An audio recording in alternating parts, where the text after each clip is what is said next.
Good morning students, class 9th। कैसे हैं आप सब। इससे पहले हमने चैप्टर पढ़ा था संचयन का स्मृति, और आज हम पढ़ने जा रहे हैं स्पर्श पद्य भाग से कविता एक फूल की चाह, जो कि सियाराम शरण गुप्त की सबसे लंबी कविता है। इसके लेखक हैं सियाराम शरण गुप्त। तो कविता पढ़ने से पहले हम लेखक परिचय पढ़ेंगे, यानी लेखक के बारे में जानेंगे। सियाराम शरण गुप्त का जन्म सन 1895 में झांसी के पास चिरगांव में हुआ। ये राष्ट्र कवि मैथिली शरण गुप्त के छोटे भाई थे। जो मैथिली शरण गुप्त हैं उन्हें राष्ट्र कवि की उपाधि प्राप्त है, और ये उनके छोटे भाई हैं। इनके पिता भी कविताएं लिखते थे, इसलिए परिवार में ही इन्हें कविता के संस्कार प्राप्त हुए। गुप्त जी की महात्मा गांधी और विनोबा भावे के विचारों के अनुयायी थे। गुप्त जी जो थे वो महात्मा गांधी और विनोबा भावे के विचारों के अनुयायी थे, यानी कि उनके विचारों से ये प्रभावित थे और उनके विचारों को ये मानते थे।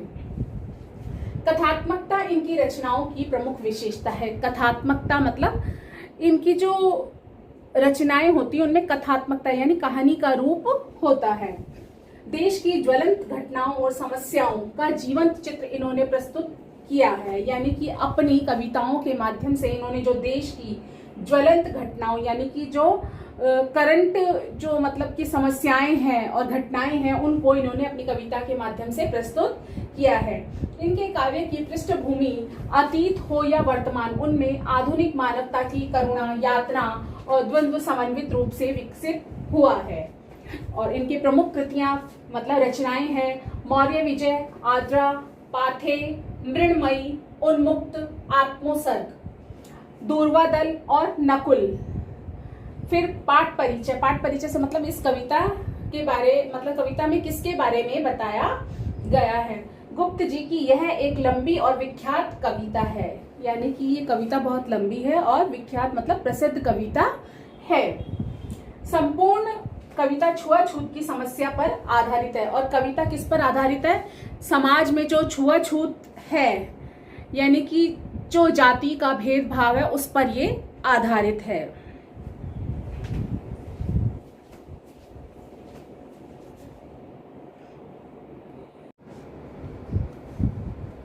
फर्स्ट पैराग्राफ है इसका।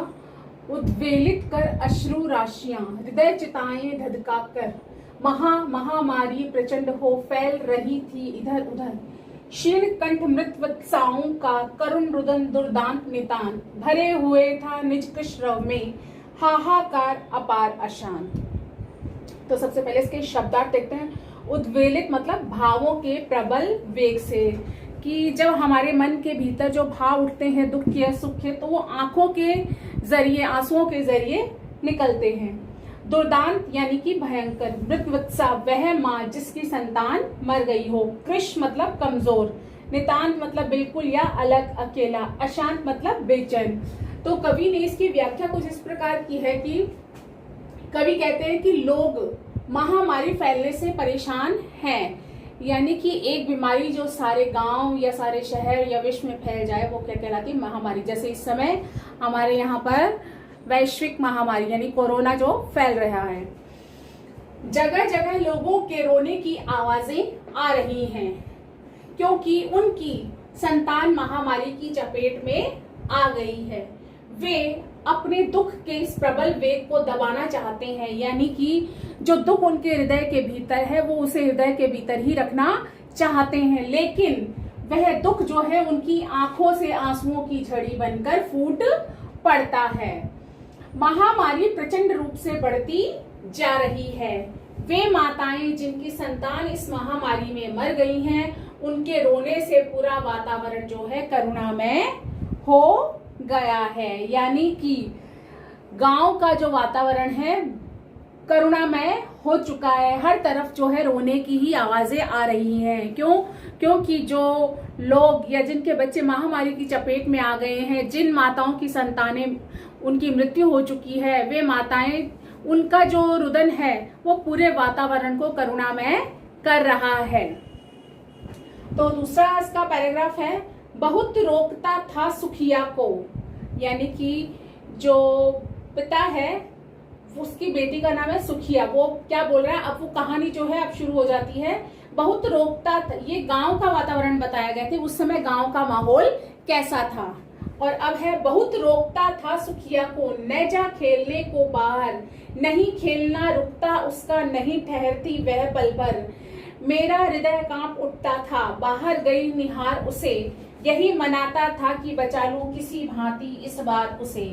इसमें जो है कवि बता रहा है कि सुखिया जो है बाहर खेलने, सुखिया एक लड़की का नाम है, और जो उसके पिता हैं इस महामारी की चपेट में आने से रोकने के लिए वो क्या चाहते थे कि बहुत रोकता था सुखिया को, कि वो अपनी बेटी को जो है बहुत रोकते थे बाहर जाने से। न जा खेलने को बाहर, की बाहर खेलने मत जाओ, नहीं खेलना रुकता उसका, लेकिन सुखिया का क्या है, खेलना नहीं रुकता था।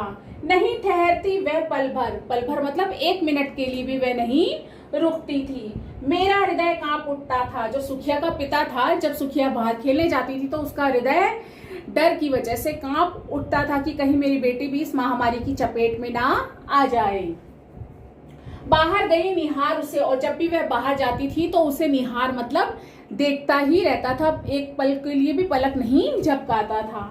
यही मनाता था कि बचा लूं किसी भांति इस बार उसे, और जब भी वह बाहर खेलने जाती तो ईश्वर से वो बस यही प्रार्थना करता था कि किसी न किसी प्रकार से इस बार उसे बचा लूं, बस यही वह हमेशा ईश्वर से प्रार्थना करता रहता था।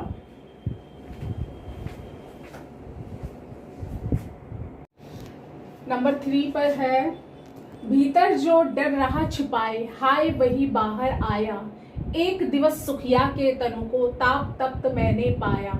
ज्वर में विहल हो वह बोली, क्या जानू किस डर से डर, मुझको देवी के प्रसाद का एक ही फूल दो लाकर। कवि कह रहा है कि जो सुखिया थी वह मतलब उसने बताया है कि कवि कह रहा है कि अपनी पुत्री के प्रति जो डर था, यानी सुखिया के पिता के मन में जो डर था वही डर जो है बाहर आया, किस रूप में, की आंखों के सामने आया। एक दिन सुखिया के शरीर को उसके पिता ने बुखार से तपता हुआ पाया। तनु मतलब शरीर।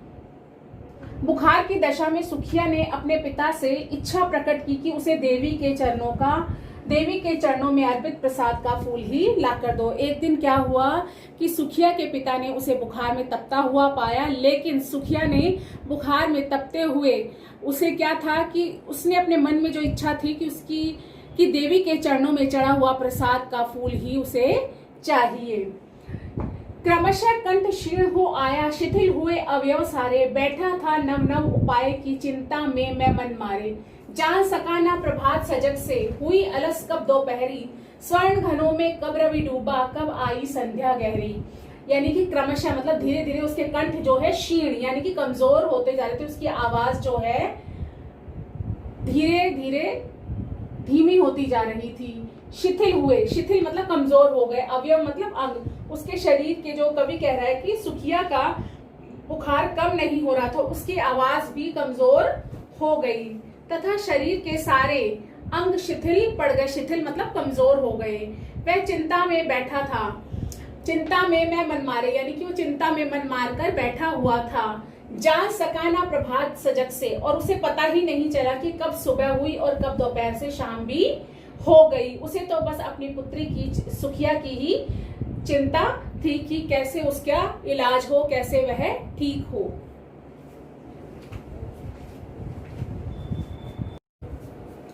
फिफ्थ पैराग्राफ है इसका, सभी और दिखलाई दी बस अंधकार की ही छाया, छोटी सी बच्ची को ग्रसने कितना बड़ा तिमिर आया। तिमिर मतलब अंधकार। ऊपर विस्तृत महाआकाश में जलते से अंगारों से झुलसी सी जाती थी आंखें जगमग जगते तारों से। यहाँ विस्तृत महाआकाश यानी कि आसमान में, और यहाँ तारों के लिए बोला गया है। कवि कह रहा है कि जो सुखिया का पिता था उसे केवल अंधकार ही अंधकार की छाया नजर आ रही थी। उस छोटी सी बच्ची को ग्रसने, ग्रसने मतलब डसने या काल लेने, कितना बड़ा तिमिर, कितना बड़ा अंधकार है जो आया। ऊपर विस्तृत महाआकाश में, विस्तृत मतलब विशाल आकाश में जलते से अंगारों से झुलसी सी जाती थी आंखें जगमग जगते तारों से। जो आकाश, विशाल आकाश में जो जगमगाते हुए तारे थे वो हमारे जो आंखों को है ठंडक प्रदान करते, लेकिन उस समय सुखिया के पिता की स्थिति कुछ ऐसी थी कि वो तारे भी जो हैं उसे आसमान में जलते हुए अंगारों के समान प्रतीत हो रहे थे। उसे ऐसा लग रहा था कि तारों को देखने से उसकी आंखें जो है झुलसती जा रही हैं। व्याख्या कुछ इस प्रकार है। कवि कहता है कि सुखिया का पिता अपनी पुत्री को बचाने में असहाय महसूस कर रहा था, उसके पास कोई उपाय नहीं था। उसे जो है अपने चारों तरफ अंधेरा ही अंधेरा नजर आ रहा है। शोक में व्याप्त सुखिया के पिता को आसमान के तारे भी इस समय जलते हुए अंगारों के समान प्रतीत हो रहे थे। उन्हें देखने से ऐसा लगता था मानो ऐसा लगता था कि जो आंखें हैं वो झुलस रही हैं। यह सब सुखिया के पिता को जो है बहुत ही कष्टदायक लग रहा था। नंबर 6 है देख रहा था जो सुस्थिर हो, नहीं बैठती थी क्षण भर, हाय वही चुपचाप पड़ी थी अटल शांति सी धारण कर, सुनना वही चाहता था मैं उसे स्वयं ही उकसाकर, मुझको देवी के प्रसाद का एक फूल ही दो लाकर। देख रहा था सुस्थिर, यानी कि जो सुखिया है उसका पिता जो देख रहा था कि मेरी बच्ची सुखिया जो कभी भी सुस्थिर मतलब एक जगह स्थिर होकर के नहीं बैठती थी क्षण भर भी, यानी एक पल के लिए भी, हाय वही चुपचाप पड़ी थी, और आज बेचारी वो क्या है बीमार होकर के चुपचाप एक ही जगह पड़ी है बिना आवाज किए। अटल शांति सी धारण कर, अटल मतलब कभी ना टलने वाली, कभी ना टूटने वाली शांति उसने धारण कर रखी है। सुनना वही चाहता था मैं, और सुखिया का पिता क्या है उसे उकसाकर क्या सुनना चाहता था, स्वयं ही उकसाकर उसे प्रेरित कर सुनना चाहता था कि मुझको देवी के प्रसाद का एक फूल ही दो लाकर। सुखिया का पिता उसके मुंह से यानी कि उसे उकसाकर उसे प्रेरित कर यही सुनना चाहता था कि मुझे तो देवी के चरणों में अर्पित प्रसाद का फूल ही लाकर दो।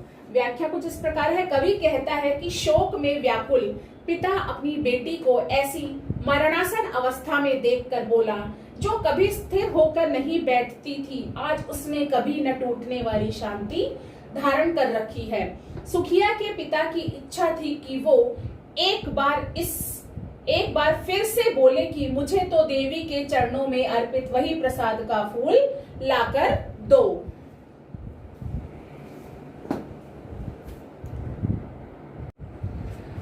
ऊंचे 7th पैराग्राफ है इसका। ऊंचे शैल शिखर के ऊपर मंदिर था विस्तीर्ण विशाल, स्वर्ण कलश सरसिज विहसित थे, पाकर समुदित रविकर जाल, दीप धूप से आमोदित था मंदिर का आंगन सारा, गूंज रही थी भीतर बाहर मुखरित उत्सव की धारा। ऊंचे शैल यानी कि ऊंचे पर्वत पर, शिखर मतलब चोटी, विस्तीर्ण विशाल यानी कि बहुत फैला हुआ विशाल मंदिर, स्वर्ण कलश जो मंदिर के ऊपर गुंबद पर स्वर्ण कलश बने हुए होते हैं उनके लिए, सरसिज मतलब कमल, विहसित मतलब खिले हुए, समुदित मतलब प्रसन्नता पूर्वक, रवि सूर्य के लिए आया है, कर मतलब किरणें, जाल मतलब सूरज की किरणों का जाल, दीप धूप यानी धूप अगरबत्ती, आमोदित मतलब प्रसन्नचित्त था, मंदिर का आंगन सारा, गूंज रही थी भीतर बाहर मुखरित उत्सव की धारा मतलब हर जगह जय जयकार की आवाज आ रही थी। तो ऐसे लग रहा था कि मंदिर का वातावरण जो है उत्सव, ऐसा लग रहा था कि वहां कोई उत्सव मनाया जा रहा है। तो व्याख्या कुछ इस प्रकार है।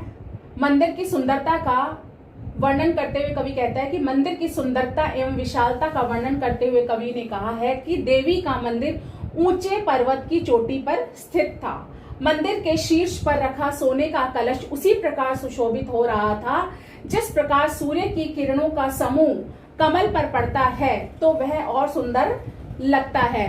मंदिर का आंगन धूप दीप की सुगंध से महक रहा था, मंदिर के भीतर और बाहर भक्त जनों की आवाजें गूंज रही थी जिससे ऐसा लगता था कि किसी उत्सव का सा वातावरण है। Number 8 paragraph. भक्त वृंद, वृंद मतलब समूह, भक्तों का मृदु मधुर कंठ से गाते थे सब भक्ति मुदमय, पतित तारिणी पाप हारिणी पाप माता तेरी जय जय जय।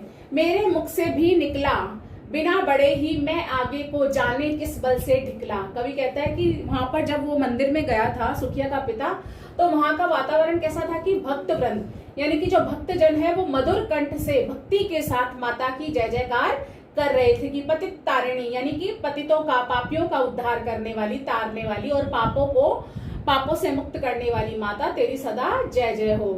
और मेरे मुख से भी निकला बिना बड़े ही मैं आगे को जाने किस बल से ढिकला। मेरे मुख से यानी सुखिया के पिता के मुख से भी यही निकला कि पतित तारिणी पाप हारिणी माता तेरी जय जय जय। बिना बड़े ही मैं आगे को यानी कि वह उसे जानी ऐसे कौन सा बल था कि उसने बिना कदम उठाए वह आगे को ऐसे लगा कि कोई बल उसे पीछे से धक्का दे रहा है। कवि कहता है कि व्याख्या कुछ इस प्रकार है। कवि कहता है कि सुखिया का पिता उसकी इच्छा पूरी करने के लिए मंदिर जाता है। वहां सब भक्त जन प्रसन्नता पूर्वक देवी की जय जयकार कर रहे हैं। पापियों को तारने वाली, पापों को हरने वाली माता तेरी जय हो। सुखिया के पिता के मुख से भी यही निकला, माता तेरी जय हो। यह कहते हुए वे जाने बिना किसी के आगे बढ़े ही जाने कौन से बल से आगे को बढ़ गया। ये हमारी जो पोयम है काफी लंबी पोयम है। इसमें जो है 16 पैराग्राफ हैं यानी 16 स्ट्रेंजा हैं। हमने 8 फर्स्ट पार्ट में किए हैं। नेक्स्ट जो है सेकंड पार्ट में करेंगे। नेक्स्ट 8 जो स्ट्रेंजा बाकी बचे हुए हैं। Thank you.